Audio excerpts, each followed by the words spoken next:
Salama daholo androanisika dia ndao indray raha ho fantarantsika iza tokoa moa i Dada Mody na i Depute Modeste izay voafidy tao amin'ny distrikany Mandoto izay natolotry ny vovonan'ny firaisan-kina tany an-toerana tamin'ny iny fifidianana sombam-bahoaka farany iny izay niteraka Resa-Be rehefa namaky teny frantsay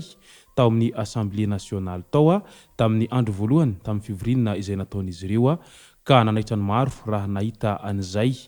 Depute Modeste izay nanao an'izay vaky teny frantsay izay nandritra izay fivoriana izay ka ndao ara ho fantarantsika ny mombamomba azy ary ho fantarantsika ihany koa ireo lalana izay nandalovany izany Dada Mody izany teo amin'ny fiainany araky ny fanambarana izay nataony zanany vavy hatrany izay no fakafakana amintsika atao anatin'ity vidéo ity ka manasantsika rehetra anaraka an'ity vidéo ity hatramin'ny farany azadino ny milaiky ny vidéo antsika ary tsarova hatrany ny miabone amin'ny chaîne-antsika mba hafanareo manaraka tsy tapaka ny vidéo zay lefa ny MCC tao WATAWATA GASY toy izao ny fanaovana azy tsy ampendrely isika fa avy hatrany tonga dia vavany ndao ary nisokatra tamin'ny andron'ny talata 7 Jolay 2024 ny fivoriana manokana ny anteny miram-pirenena ka nanitra izay moa nitarika ny fivoriana ny député zokiolona rakotoralahy Modeste izay voafidy tao Mandoto nampiny ireo député zandriolona mandrindra rovony oni gasikara fenso izay voafidy tao Antananarivo boriboritany fahatelo nahoraka tao anatin'ny efitrano rehefa niakanakana sy sahirana ny sombam-bahoaka izay voafidy tao Mandoto namaky ny teny frantsay teo anatrehan'ireo mpikambana eo anivon'ny gouvernemanta malagasy sy ireo sombam-bahoaka naman'ireo ary ireo mpiara-mombonantoka maro izay tonga nandritra izay fivoriana izay betsaka ireo naneho ny heviny momba azy rehefa vita ny fivoriana ao ireo nankasitraka tamin'ny fahasahina ny joro sy nitarika fivoriana misy ireo avy dia nanambany sy nanaky anazy mafy ho anay mpampianatra Ilay courage ananany ilay olona miteny no jerena fa tsy ny prononciation hoy ny candidat sombam-bahoaka Paulo Emilio Raolinarivo misa 720 amzato amin'ny 13 amzato mandrafitra ny anteny miram-pirenena no tonga tamin'ny fotoam-panokafana ary ny alatsiny kosa ny dimy ny iray kosa any amponja dia ny sombam-bahoaka mahavita tara Silvestre izay voafidy tao Vangaindrano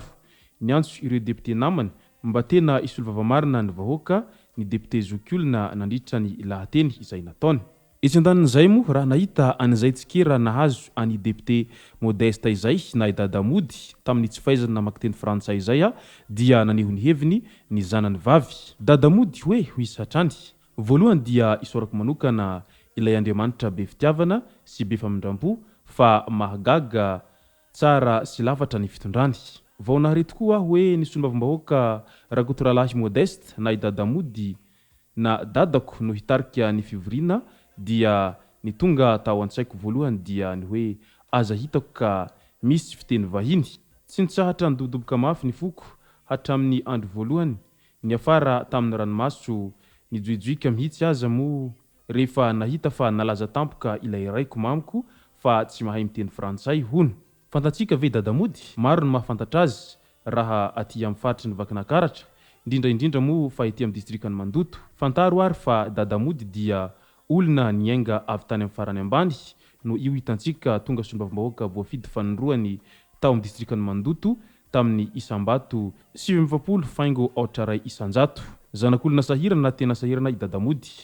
mpandrafitra ny rainy ary mpanjaitra kosa ny reniny izay samy efa nodimandry daholy manambady ary mananjanaka 5 mianadahy izy izay izao no vavitokana sady farany tsy nianatra firy izy noho ny fahasahiran'ireo ray aman-dreniny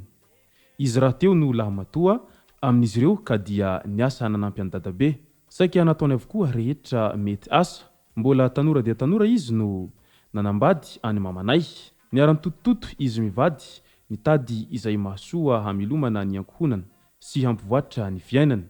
nanao saraka tsaha ve no tsy efa nataony namakazo nandrafitra nivarotra harina na charbon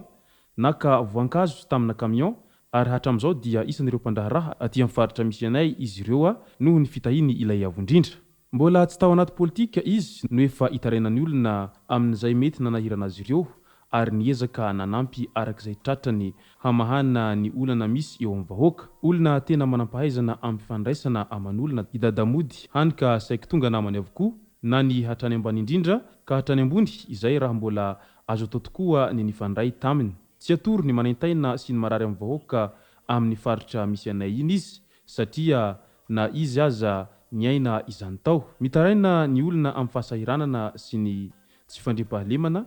ka na dia mbola tsy sombam-bahoaka aza ny tenany dia miezaka mamaha ny olana. Teo no nampitsiry tao an-tsainy ny hoe raha mba nanam-pahefana aho dia afaka nanampy bebe kokoa ny olona. Rehefa misy hevitra izay moa ao andohany dia mivavaka izy manankina izany amin'Andriamanitra. Iny tokoa hirotsaka depute aho hoy izy, tsy nahteny izahay rehetra fa sanganehana satria dia nanahy ny hisehoany zavatra ohatran'izao mihitsy, saingy tena resy lahatra izy fa anjarany ary vitan'io. Rehefa nalaina ambony nalaina ambany dia raikitra ary, ka dia iny izahay mianakavy kely